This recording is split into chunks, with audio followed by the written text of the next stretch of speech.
Okay, I just got done watching Ricky Gervais's show Extras, and congrats, Ricky and Steven. You guys did pretty good with this. I enjoyed this a lot more than The Office. Not to say that The Office, their version of The Office, is bad. It's not. I just didn't enjoy it as much as the crowd. This, again, I don't think I enjoyed it as much as the crowd, but that's because the sex jokes and some other uncomfortable moments, such as the pen stuff that was in the Robert De Niro episode, that got to me. But yeah, there were several moments that I just went crazy laughing, so that was pretty good. And I was also surprised that this show had an overall story to it, because when my dad described this to me, I was under the impression that this would be like an episode by episode comedy show, which for the first series it basically was. But after that, turns out it's shown that there was a continuity to it all along, which was really surprised by. And it's also nice that this show, in the finale at least, makes a big deal about the difference between celebrities, because if you watch more of my videos, you know that I know about the reality show Big Brother and how most version countries have a celebrity version of that show as well. But it didn't really occur to me that when they book celebrities, they tend to book lesser known celebrities, not exactly the people that we think of. So when you get the terms A-list, B-list, C-list, it just hadn't really occurred to me until Ricky mentioned it in the finale. Oh yeah! Because unless you were really lucky, you wouldn't have known who James from Big Time Rush was.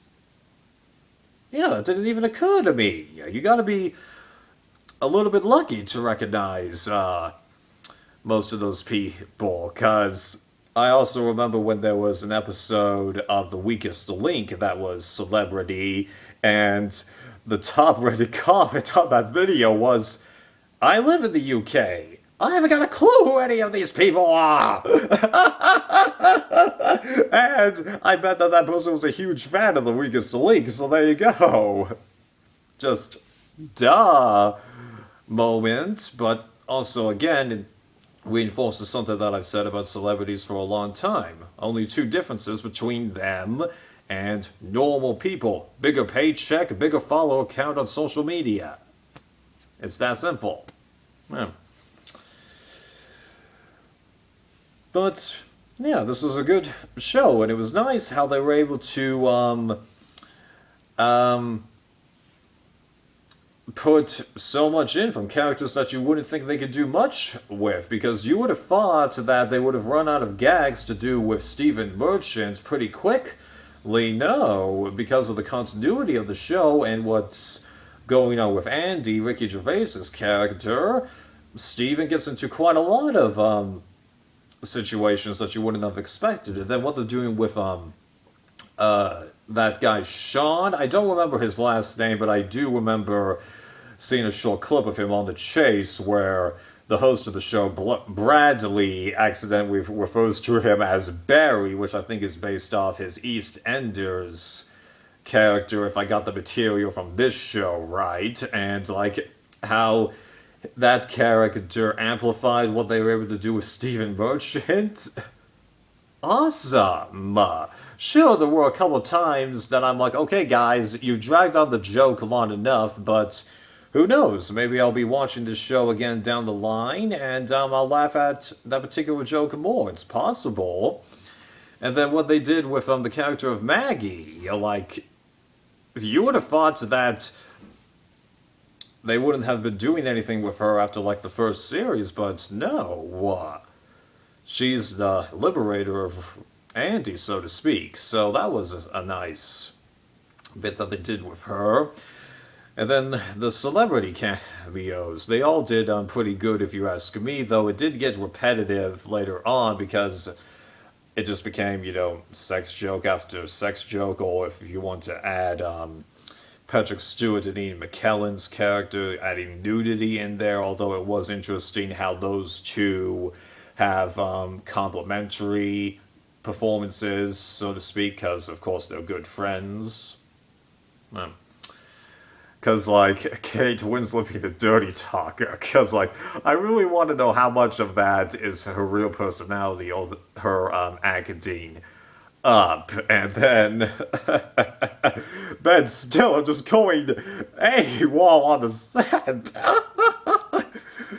That was great. And Orlando Bloom constantly complaining about his comparison to Johnny Depp. Well, get this.